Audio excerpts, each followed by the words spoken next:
안녕하세요. 워런 버핏처럼 매일 신문을 박준모와 함께 읽으면서 투자의 고수가 됩시다. 오늘 2월 17일 금요일 순서입니다. 오늘은 이 주식책은 아닌데요. 프레임이라는 그 서울대학교 심리학과 최인철 교수님이 쓰신 책인데요. 책은 나온 지 좀 아마 됐을 겁니다. 제가 이 책을 접한 지도 한 최소 5년 이상 된 것 같은데요. 근데 지난번에 에너지버스 말씀드렸지만 에너지버스랑 거의 비슷한 개념이기도 한데요. 에너지버스를 읽기 전에 아마 이 최인철 교수님의 이 프레임에 대한 강의와 이 책을 접하면서 제가 제 인생이 어떤 식으로 변했는지도 좀 알겠더라고요. 그 전에 어릴 때 이제 좀 어머니 심부름도 맨날 제가 잘 다니고 어머니랑 항상 이제 같이 삼형제 중에서 제가 어머니 이제 시장 가실 때마다 항상 같이 따라다니고 그랬었다가 이 사춘기를 겪으면서 이제 세상을 좀 삐딱하게 보고요.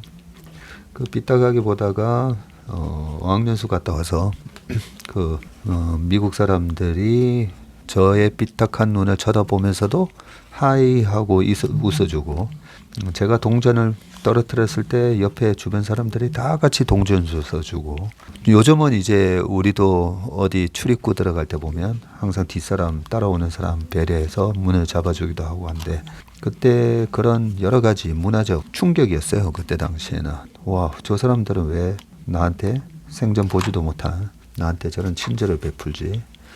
그런 거에서 제 프레임이 좀 바뀌었어요. 세상을 보는 프레임이. 그러면서 다시 옛날에 이제 저희 돌아가신 그 작은 할머니가 그러셨는데, 한 25, 6쯤 됐을 때 딱 얼굴 보시더니 아이고 옛날 얼굴 돌아왔다고 딱 그러시는 거예요. 할머니가 보시기에는 딱 제 얼굴이 약간 반항기 있게 바뀌었다가 다시 옛날 얼굴 돌았다고 하면서 그 마음에 있어서의 변화가 딱 할머니가 느껴지셨나 보더라고요. 예, 그런 것처럼 제가 세상을 바라보는 이 프레임에 의해서 인생이 바뀌는구나를 알게 됐고요. 이렇게 커버에 이렇게 적혀 있습니다. 심리학에서 프레임은 세상을 바라보는 마음의 창을 의미한다. 어떤 문제를 바라보는 관점, 세상을 관조하는 사고방식, 세상에 대한 비유, 사람들에 대한 고정관념 등이 모두 여기에 속한다라고 되어 있고요. 책을 딱 넘기면 이제 서문 들어가기 전에 비관주의자는 어떤 기회 속에서도 어려움을 보고 낙관주의자는 어떤 어려움 속에서도 기회를 본다. 이거 보니까 저는 확실하게 낙관주의자는 맞는 것 같아요. 그래서 제가 참 대단한 사람이 아닌데 머리로 보나 그동안에 공부한 걸로 보나 그렇게 대단한 사람이 아닌데 어떻게 지금 이 위치에 있을까 생각해 보면 딱 하나, 여의도의 어떤 누구보다도 낙관주의자는 맞는 것 같아요. 그리고 어떤 누구보다도 세상을 바라보는 관점이 굉장히 긍정적입니다. 제 주변에 보면 여의도에서 소위 말해서 우리 레퓨테이션 있잖아요. 평판이 안 좋은 사람들하고도 제가 되게 친하거든요. 그 평판이 안 좋은 사람들도 저랑 많이 이렇게 같이 식사도 하고 이러는데, 그런 분들을 왜 만나냐라는 질문을 가끔씩 들을 때도 그분은 이런 장점이 있다라고 제가 말씀드리고, 실제로 그런 장점 때문에 제가 존경심을 갖고 만나다 보니까 그 평판이 안 좋은 분들조차도 저한테 그런 얘기를 한번 하신 적도 있어요. 너 나한테 왜 이래 잘하는데. 그래서 제가 진심으로 이러한 점 때문에 저는 존경한다고. 그분 입장에서 보면 이해타산으로 따지면 본인한테 잘할 이유가 없는데 제가 잘하니까 왜 이래 잘하는데, 실제로 그분한테 배울 점이 많아요. 보면 되게 주식 분야에 있어서만은 정말 열정적이었거든요. 그런 측면에서 요 책 프레임, 세상을 바꿔주는, 자신의 한계를 깨달았을 때 경험하는 절대 겸손, 자기중심적 프레임을 깨고 나오는 용기, 과거에 대한 오해와 미래에 대한 무지를 인정하는 지혜, 그리고 돈에 대한 잘못된 심리로부터의 기분 좋은 해방, 이 책을 통해서 독자들의 마음속에 꼭꼭 채워주고 싶었던 지혜의 요소들이다. 쭉 되어 있는데 정말 좋은 책이라고 생각이 듭니다. 오늘 기사를 이제 들어가 보겠습니다. 코로나 이후 한국의 밥값 미국보다 3.5배 더 상승을 했다. 이런 기사가 있는데요. 코로나 이후 한국의 엔겔 지수가 미국 등 주요국보다 더 많이 올랐다는 분석이 나왔다. 그래요. 전체 소비 지출에서 식비가 차지하는 엔겔 지수 자체도 높은 편인데, 엔겔 지수 얘기 많이 나오잖아요. 거의 요즘 중학교, 고등학교에서 다 나오는 것 같은데, 전체 소비 지출에서 식비가 차지하는 비중인데, 저희 집이 이 엔겔 지수가 엄청 높습니다. 저희 삼형제가, 제가 결혼하기 전에도 삼형제랑 저희 부모님하고 식사를 가잖아요.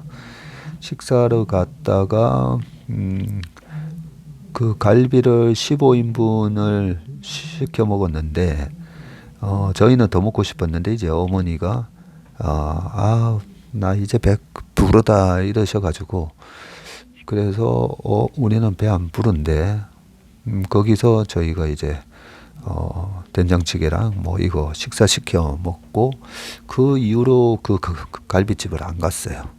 그 이후로는 뷔페 식당을 갔습니다. 아시는 분이 계셔가지고 10%인가 20% 할인을 받아서 뷔페 식당을 가서 거의 식당에 가면 5시부터 9시까지 거의 4시간을 먹었던 것 같은데, 그렇게 뷔페 식당을 거의 그렇게 초토화 시키다 보니까 그 뷔페 식당에서 1부, 2부제를 나눠서 시행을 하더라고요. 5시부터 7시, 7시부터 9시. 그래서 그 이후로는 뷔페 식당을 안 갔던 기억이 나고, 그때 제 동생이 18접시, 제가 한 15접시 그렇게 먹었던 기억이 나는데, 아무튼 저희 집은 엔겔 지수가 엄청나게 높고 지금도 높은 것 같아요. 다른 데 이제 돈을 잘 안 쓰다 보니까 그런 것 같고요. 한국경제연구원은 16일 엔겔 지수 국제 비교 및 시사점 보고서를 통해서 21년 한국의 엔겔 지수가 코로나 이전이 19년에 비해서 1.4%포인트 증가했다고 밝혔고요. 같은 기간 미국, 영국, 독일 등 주요 5개국 G5의 엔겔 지수 상승폭은 평균 0.9%포인트로 한국이 이들에 비해서 엔겔 지수가 더 가파르게 올랐다. 0.9%포인트랑 1.4%포인트랑 비교를 한 거네요. 나라별 엔겔 지수 상승폭이 영국이 1.2, 독일이 1.0, 일본이 0.9, 프랑스가 0.8, 미국이 0.4. 그래요. 이 순서로 모두 한국보다 적었고요. 한국은 엔겔 지수가 적게 오른 미국과 비교했을 때 3배 이상 크게 올랐다. 한국은 엔겔 지수 자체도 주요국에 비해서 높았는데 그 절대값이 중요하죠. 21년 한국의 엔겔 지수가 12.8%였고요. 근데 영국이 9.3, 독일이 11.8, 미국이 6.7%.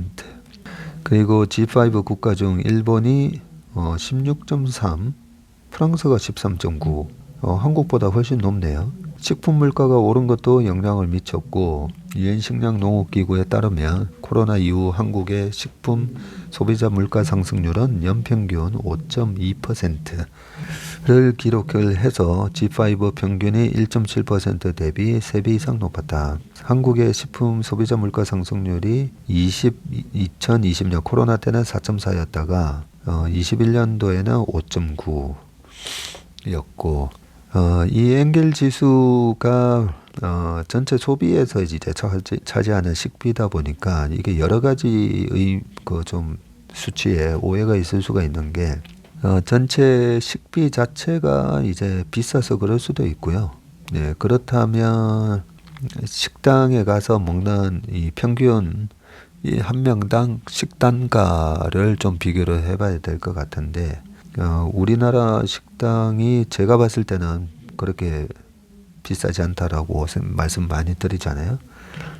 달러로 비교해 보면 우리는 거의 8,000원짜리 먹으면 거의 6달러, 7달러도 안 된다고요. 근데 미국에서는 팁을 줘야 되고 그죠? 거기다가 또 텍스까지 굉장히 비싼데 그런데 이제 소득 수준이 높아가지고 전체적으로 이제 소비에서 차지하는 부분이 음식값도 비싸긴 한데 뭐 예를 들어서 아주 초호화 부자들이 뭐 1,500만 원짜리 그런 백을 사고 한 뭐 3, 4억짜리 차를 사고 그렇게 되면 전체 소비 자체의 분모가 확 올라가면서 음식료 값이 상대적으로 비싸더라도 엔겔 지수가 좀 낮아질 수가 있죠. 예, 그런 측면에서 미국이 6.7%밖에 안 나오는 게 미국의 소득 수준이 1인당 뭐 7만 불, 우리가 뭐 3만 5천 불, 뭐 두 배나 높잖아요. 그래서 일단 전체 소비에서 좀 차이가 많이 나지 않나 뭐 그런 생각을 해봅니다. 그 다음은 SM 인수전 진흙탕 싸움이다라고 돼 있는데 이 기자분은 지금의 SM 인수전에 대해서 어떻게 쓰셨나 한번 보겠습니다. 이승수 SM 공동대표와 이수만 SM 전 총괄 프로듀서 이승수 대표가 처조카라고 그러죠. 보니까 사진이 나오는데 엄청 잘생기셨네요. 흠잡을 데 없는 굉장히 잘생기셨습니다. 이 하이브가 M&A 및 재무 전문가 중심으로 SM 경영진 교체를 지금 시도하고 있고 SM 전 총괄 프로듀서를 이거 좀 줄여가지고 총괄 프로듀서는 16일 하이브를 대신해서 SM 현 이사진에 주주 제안서를 제출을 하면서 SM의 모범적인 지배구조 실현과 지속가능한 발전을 위해서 풍부한 경험과 전문성을 갖춘 이사의 구성원들로 하여금 회사 경영을 담당하게 해야 한다고 밝혔고요. SM 현 경영진은 한 명도 지금 포함되어 있지 않다고 합니다. 이수만으로부터 SM 지분을 사들이는 방시혁 하이브 의장은 이사진에 포함되지 않았다고 하고요. 주주 제안서에 따르면 하이브는 글로벌 엔터테인먼트 전문가인 이재상 하이브 아메리카 대표 등 7명을 SM 이사 후보로 구성을 했네요. 이와 함께 대표이사와 이사회 의장 분리를 하고 사회이사 후보 추천위원회, 내부거래위원회, 보상위원회, 거버넌스위원회를 설치하겠다고 했고요. 이사회 구성의 다양성을 확보를 하고 준법 지원인 제도의 명문화, 주주권익 제고 위한 전자투표제 도입 등을 요구를 했다고 합니다. 이 내용은 하이브의 정권을 위임한 이수만의 법률 대리인을 통해서 SM 경영진에 전달됐다고 하네요. 이수만은 또 28기 SM 정기 주주총회에서 이 같은 내용을 주주총회의 목적 사항으로 추가할 것을 제안을 하고 지난해 12월 30일에 기준 SM 주주 명부에 열람 및 등사를 청구를 했습니다. 이수만으로부터 SM 지부 14.8%를 인수하는 하이브는 이사회의 전문성 투명성 확보를 통한 지배구조 선진화 방안이라고 밝혔고요. SM은 이수만과 하이브 측 제안의 수용 여부를 오는 20일까지 서면으로 회신을 해야 되네요. 네, 다음 주 월요일이네요. 이수만의 뜻과 달리 카카오로부터 투자를 받기로 한 SM의 현 경영진은 즉각 반격에 나섰다고 합니다. 이승수 대표는 이날 개인 유튜브 채널을 오픈을 하고 에스파의 컴백이 밀린 이유가 이수만의 부동산 사업과 연결된 이상한 욕심, 고집 그리고 여기서 나오는 프로듀싱 탓이라면서 공개 저격에 나섰고요. 그러면서 이수만 선생님 오늘은 선생님 호칭을 생략하겠다 이해 바란다면서 오늘 첫 번째 성명 발표를 시작으로 앞으로 14가지 내용에 대해 추가 발표를 이어갈 것이라고 선언을 했습니다. 영상에서는 일부 목차를 공개했는데요. SM 제국의 황제 이수만 개인 회사인 라이크 기획의 해외판 CTP, 이수만 일가를 위해 희생당한 자회사들, SM 정상화의 변곡점, 프로듀싱 계약 종료, SM 3.0 성공에 필요한 전략적 파트너십, 그리고 SM 이수만 하이브 적극적 M&A와 SM 헐컵스에 집어삼키려는 포식자, SM을 함께 지켜주십시오. 뭐 등등 해서 괜찮아 우리에겐 나무 심기가 있잖아. 그리고 부록 이수만의 사람들 조주희, 조병규, 남궁철, 김민종 등 순서로 소개가 됐고요. 이수만의 치부를 차례로 공개하겠다는 예고고요. 이성수 대표는 이수만이 해외판 라이크 기획인 또 해외에다가 또 무슨 회사 차려놓고 돈을 좀 이렇게 빼가는가 보네요. 홍콩의 CTP로 수익을 귀속시키는 이른바 역외탈세를 한 것이 아닌가라는 의문부터 제기했고요. 웨이션 V와 슈퍼 M, 에스파가 판매하는 음반 매출액의 6%를 SM과 레이벌 정산 전 선취하는 이상한 구조를 지시했다는 내용이고요. 그러면서 하이브와 SM 주식 매매 계약에 따르면 국내 프로듀싱은 3년간 제한됐지만 해외 프로듀싱은 제한이 없다고 돼 있고 1조 원 이상의 메가딜을 하면서도 어떻게 이 의문을 설명할 수 있을까라고 의혹을 제기했고요.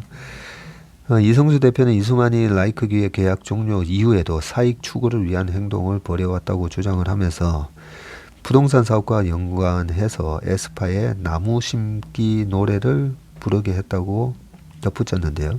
이는 이수만이 주장해온 서스테이너빌리티 지속 가능성의 일부라고 했는데 하이브가 이수만 지분을 매수한다고 밝힌 입장문에도 이 단어가 들어있다라고 하면서 하이브가 이 실체를 알고 계약을 해도 문제고 몰라도 문제라고 했고요.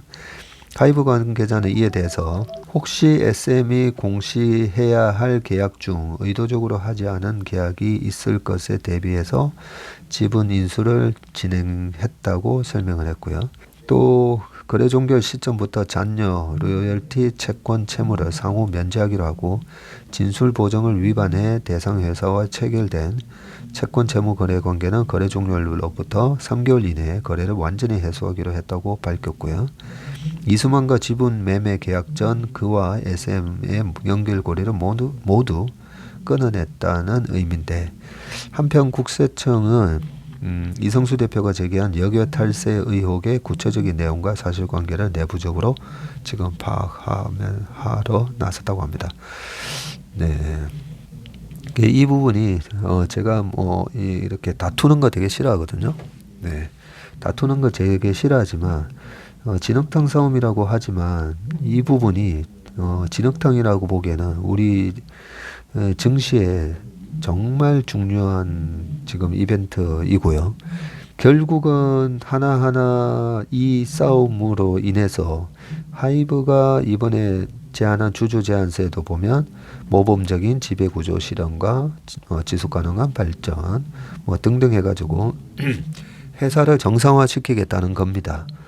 그리고 이쪽 이성수 대표 쪽도 그동안의 부조리를 이렇게 근절시키기 위해서 어쩔 수 없는 이런 조치다라고 얘기하면서 결국 주식회사 그리고 상장되고 공개된 그런 주식회사가 개인 한 명의 회사가 아닌데 한 명에 의해서 이렇게 만약에 이수만 총괄 프로듀서가 임직원이었다면요, 이 완전히 배임 행위가 되는 거거든요. 그렇기 때문에 아마 임직원직에서는 다 물러나 있고 뒤에서 이렇게 다 조정을 하면서 회사의 그 주주가 가져가야 될 그런 부분을 뭐 한마디로 따지면 이제 약간 사리사욕, 사리사욕을 챙기는 그런 짓을 한 거에 대해서 양쪽 다 이런 걸 근절하겠다는 거잖아요. 기업 가치가 이제 정상화되고 이런 부분이 지금 우리 증시에 많은 기업들이 비슷한 일이 지금 여전히 많이 이루어지고 있는 그런 부분이 있습니다. 예, 그래서 이 SM의 결과가 굉장히 중요합니다. 3월 26일인가 주종이 있죠. 진흙탕 싸움으로 보이기는 하지만 실질적으로는 그 가족끼리 협력을 해서 많은 다른 주주들을 배제시키고 임직원들을 배제시키면서 가족끼리 사리사욕을 챙기는 그런 모습이 을 건절하기 위한 아주 건전한 싸움입니다. 예, 이 부분이. 그래서 많이 우리가 응원을 좀 해주고 정말 여기서 다시 좌절되는 게 아니라 정말 지배구조가 개선되는 그런 모범적인 이번에 적대적 M&A 사례로 저는 우리 주식시장의 역사에 큰 이정표가 되는 사건이 됐으면 좋겠습니다. 그 다음은 강주한의 직격 인터뷰. 일의 중간 단계에서는 AI가 막강하지만 시작과 끝은 사람의 몫이다 라고 되어 있습니다. 워낙 지금 이제 챗GPT로 인해서 세상이 이제 변한다라고 하고 있잖아요. 우리가 정확히 지금 어느 정도 단계인지 알 필요가 있습니다. 인공지능 챗봇인 챗GPT가 연일 화제다. 세상에 나온 지 2달 만에 월간 사용자가 지금 1억 명을 넘어섰고 최근 시작한 유료 서비스 역시 가입자가 폭증 추세고요. 모임마다 챗GPT가 대화의 중심에 선다라고 돼 있고요. 박윤규 과기술정보통신부 2차관이 이러면 이달 말이나 다음 달 초에 큰 변화에 대응하기 위해서 우리나라가 어떤 역할을 해야 하고 어떻게 나아가야 하는지 방향성을 제시해보고자 한다라고 밝혔고요. 챗GPT가 보여준 AI 수준은 어느 정도이며 우리나라는 치열한 경쟁에서 성과를 낼 수 있을까? 지난 13일 서울대 AI 연구원을 찾아가서 장병탁 원장을 만났다고 합니다. 독일과 미국을 오가며 AI와 뇌인지과학을 40년 동안 연구해온 그는 인공지능 분야가 관심에서 밀려난 시기에도 한 우물을 팠고 AI의 가능성을 강조를 하면서도 그분이 한계와 단점을 지적을 또 하셨다고 합니다. 사진에 나오네요. 장병탁 연구원장님이 인공지능을 가진 로봇을 소개하고 있는데요. 사진에 챗GPT로 주목받은 AI를 로봇에 탑재를 하면 청소 같은 집안일을 알아서 하게 된다라고 되어 있는데 온통 챗GPT 얘기일 뿐이다라고 얘기했더니 알파고 이후 6년 만에 나온 건데 알파고는 훌륭한 기술이었지만 바둑두는 사람들만 관심이 많았다. 알파고가 2016년에 나왔었나 보네요. 이번에는 누구나 다 써봤다. 1억 명이 전 세계에서 최신 AI 기술을 경험해서 반향이 크고 기술 수준도 진보했냐라고 여쭤봤더니 챗GPT가 훨씬 고도의 기술이다라고 합니다. 알파고의 계산 복잡도는 어마어마하지만 19 곱하기 19 이게 팩토리얼이잖아요. 원래는 그냥 여기는 이제 19 곱하기 19로 나오지만 이게 아마 19 팩토리얼이라서 이 숫자는 그냥 무한대에 가까운 그런 어마어마한 숫자로 알고 있습니다. 여기에 근데 19 곱하기 19의 좌표에 닫힌 세계인데 언어는 열린 세계다. 몇만 단어만 조합해도 만들 수 있는 문장은 무궁무진하다. 뒤에 GPT 즉 초거대 AI가 백업을 하고 있는 거다.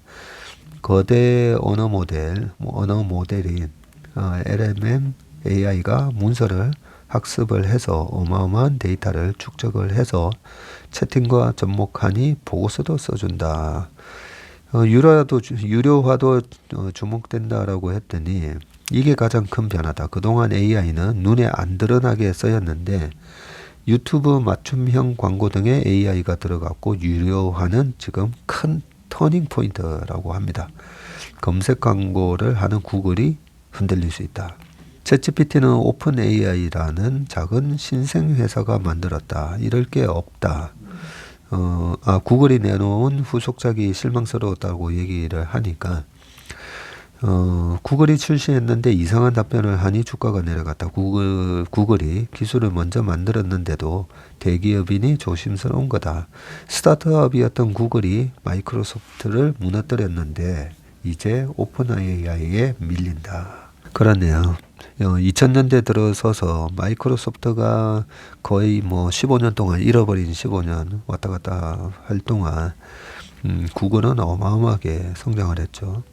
챗GPT의 강점을 꼽아달라고 했더니 요약하는 글쓰기에 가장 좋은 것 같다. 대화로만 문제를 해결하는 기존 챗봇과 달리 지식을 갖고 연설문을 쓰지 않나.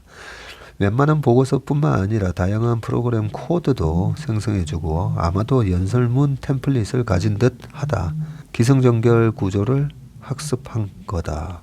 다만 실은 완전하지 않다는 것을 알아야 한다. 엉뚱한 대답을 내놓은 의외의 모습도 있다. 생성하는 문장이 상당히 그럴듯해 보이는데 사실 완전히 이해한 게 아니다. 질문에 만물박사처럼 대답하는 것처럼 보일 뿐이다.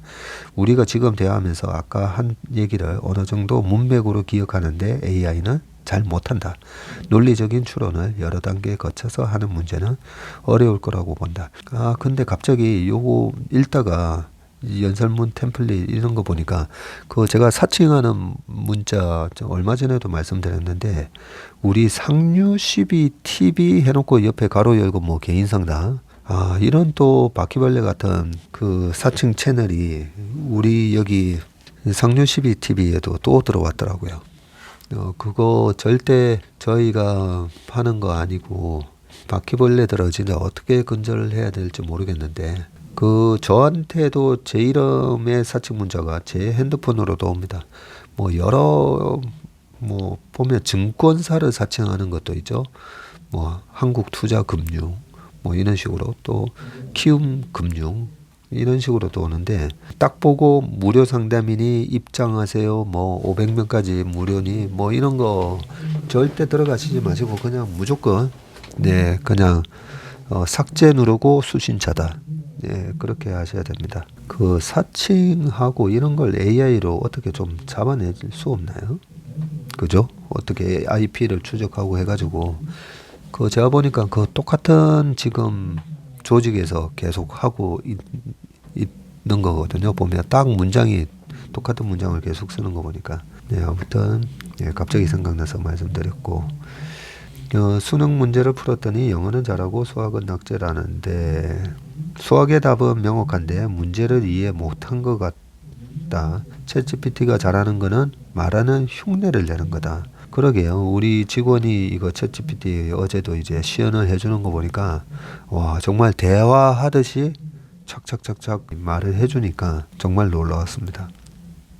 좀 더 쉽게 설명해 달라고 했더니 사람들에게 찻잔을 말하면 듣는 순간 따뜻한 느낌이 든다. 가수 노고지리의 노래를 비롯해서 온갖 개념이 녹아들어서 찻잔이 된다. 그런데 지금 기계가 하는 건 찻잔을 깨뜨렸다 등 찻잔이라는 단어가 들어간 문장을 모아서 그냥 흉내를 내는 건데 논리적으로 얘기하면 과거 AI는 연역적인 추론만 잘했는데 지금은 귀납적인 추론을 하는 거다. 귀납적인 추론은 팩트를 모아서 일반적인 규칙이나 지식을 만든다. 추상화, 일반화 과정이다. 그러다 보니 참이 아닌 결과까지 추론을 해버린다고 합니다.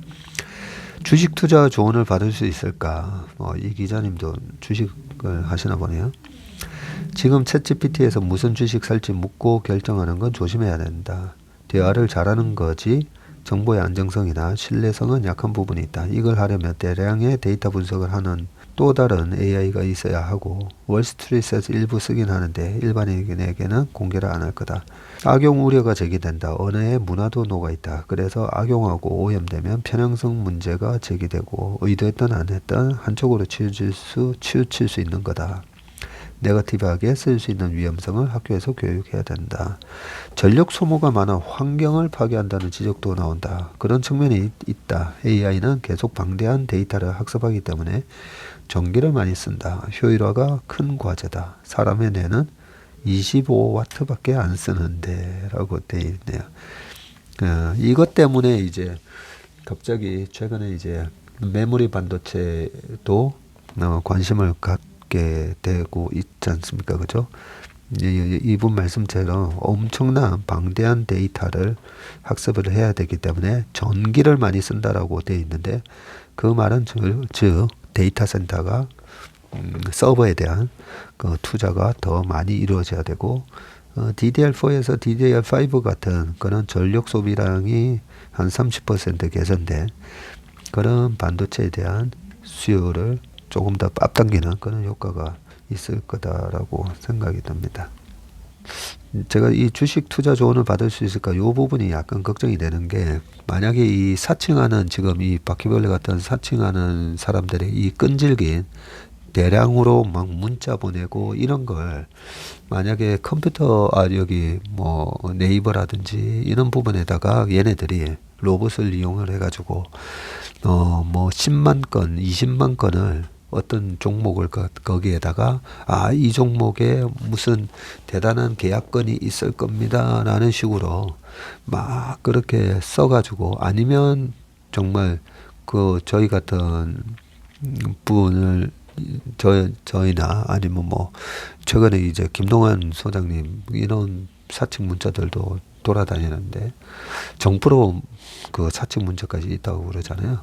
그러면 유명한 분들이 마치 말한 것처럼 그렇게 써놓고 그걸 갖다가 막 10만 건, 100만 건 이렇게 뿌려놓으면 이 챗GPT가 그런 데이터를 긁어와서 답을 해주면 어떡하나 그런 걱정이 사실 좀 듭니다. 그래서 이제 악용 우려가 있고 그게 꼭 뭐 주식뿐만 아니라 그러죠. 여러 가지 분야에서 편향성, 악용하고 오염을 시킬 수가 있다는 거죠. 데이터 양으로. 그런 거 부분도 아무래도 뭐 극복해낼 수가 있겠죠. 그죠? 중요한 부분은 여기 이제 다 뭐 질문 중에 이런 질문이 있네요. AI의 미래가 급진전할까? 이런 게 또 중요하잖아요. 지금 뭔가 점프한 듯 보이지만 사실 AI 연구 초기부터 다룬 내용이고 기존에 대한 걸 데이터로 학습을 해서 패턴을 흉내낸 거다. 진정한 이해로 가려면 근본적인 연구가 상당히 진척돼야 하고요. 사람을 완전히 대체하는 건 생각보다 어렵다. 인터페이스가 잘 안 된다. AI에게 뭔가를 주고 명확히 뭘 하라고 하면 그건 사람보다 잘한다. 그런데 뭘 먼저 해야 할지 판단하는 건 여전히 사람의 일이다. 별것 아닌 것 같지만 그런 부분이 AI에게 아직은 없다라고 되어 있습니다. 예, 자꾸만 이 사칭하는 그 부분이 막 머릿속에서 맴돌아가지고요. 절대, 저희 회사를 사칭한다든지 저를 사칭해서 뭘 하라 뭐 이러면 반드시 저희 채슬리 투자자문으로 전화하셔가지고요. 저희 회사에 전화하셔서 확인을 꼭 하셔야 됩니다. 그리고, 뭐 계약 없이 무슨 무료로 뭘 해주고 그런 거, 절대 하지 않으니까요. 반드시 그런 사칭하는 데 보면 계약서나 이래가 얼굴도 한 번도 못 봤는데 뭐 돈 보내세요 해가지고 그죠? 돈부터 보내라고 막 그런 식으로 한다고 제가 들었는데 조심을 하셔야 됩니다. 미국 따라가자니 경기가 울고 금리 고민 커지는 한국은행 이렇게 되어 있습니다. 좀 있으면 또 이제 금통위가 있고요. 금통위에서 아마 금리 인상을 앞두고 고민을 한다 이런 얘기인 것 같은데 23일입니다. 23일 금통위에서는 지난달 13일 날 기준금리를 0.25% 인상한 3.5%로 결정을 했었고 지금 3.5입니다. 지금 밑에 한미 기준금리 추이 그래프 표가 나오는데요. 여기 보시면 우리가 3.5 붉은색으로 되어 있고 파란색이 미국의 기준금리 4.75 이렇게 차이가 있고 역전이 돼도 제가 너무 걱정하지 말라고 말씀을 드렸죠. 중국 그리고 뭐 독일 하물며 일본 뭐 등등 다 보면 기준금리 차이 많이 납니다. 제가 말씀드렸죠. 기준금리가 뭐 브라질 국채가 14% 14% 이래 준다고 해서 돈이 전부 다 미국 국채 다 팔고 브라질로 가지 않는 것처럼 통화의 방정성이 중요하다고 말씀드렸죠. 그죠? 여기 쭉 돼 있는데 이달 초 발표된 미국 고용용 지표와 1월 소비자 물가 상승률, 미 소매 판매 등이 시장 전망치를 웃돌면서 지금 상황이 좀 바뀌고 있는데 페드가 장기간 금리 인상 기조를 또 이어갈 가능성에 무게가 실리면서 좀 최근에 환율도 다시 1284원까지 올라왔고요. 국고채 3년물도 지금 3.5, 그 미국은 거의 뭐 지금 3.8까지도 올라갔습니다. 5% 안팎의 고물가 흐름에 외환시장 파장까지 고려하면 기준금리를 더 올리는 게 맞는 수순인데, 하지만 빠르게 식어가는 경기를 진작하고 고금리에 따른 서민의 이자 부담을 덜어줘야 한다는 압박이 만만찮고 시장이 기준금리 동결에 무게를 두는 이유라고 합니다. 우선 1월 소비자 물가가 5.2% 예상치를 소폭 상회하긴 했지만 난방비 등 공공요금 인상 요인이 크기 때문에 상반기에는 안정적으로 4%대에 접어들 것이라는 관측이 있고요. 강승원 연구원이 추가 인상 가능성은 열어두되 2월에는 동결을 해서 그간 금리 인상의 효과를 확인하는 시간을 가지지 않을까 싶고, 2분기에 전셋값이 하향 안정세에 들어가면 물가 관리에 큰 부담이 없을 거라고 본다고 하면서, 다만 환율이 변수일 수가 있는데 달러당 원화값이 더 급격하게 하락할 가능성은 없다라고 되어 있고요. 2월 기준금리 인상론도 조금씩 고개를 들고 있는데 조영무 LG경영연구원이 0.25%포인트 인상을 예상한다고 그러고, 물가가 여전히 잡히지 않고 있고 글로벌 통화 긴축 움직임이 지속하고 있기 때문이다 라는 얘기를 또 했고요. 이에 대해 뭐 여러 가지 대해서 하는 관계자는 그렇다고 기준금리를 올려놓고 연내 인하하는 것은 통화정책에 대한 불신을 초래할 수가 있고 2월 금통위에서 치열한 토론이 벌어질 것 같다고 그렇게 얘기를 했습니다. 그 다음 기사는 시간이 다 됐네요. 지난해 서울 아파트 실거래가 22%나 하락을 했다고 하는데 2008년 낙폭의 2배나 된다라고 합니다. 네. 그래서 국내 경기는 조금 싸한 분위기가 연출되고 있는 건 맞는 것 같습니다. 네, 오늘 웜의 신박은 여기까지 하고요. 행복하고 건강한 그런 주말 되시길 바라겠습니다. 고맙습니다.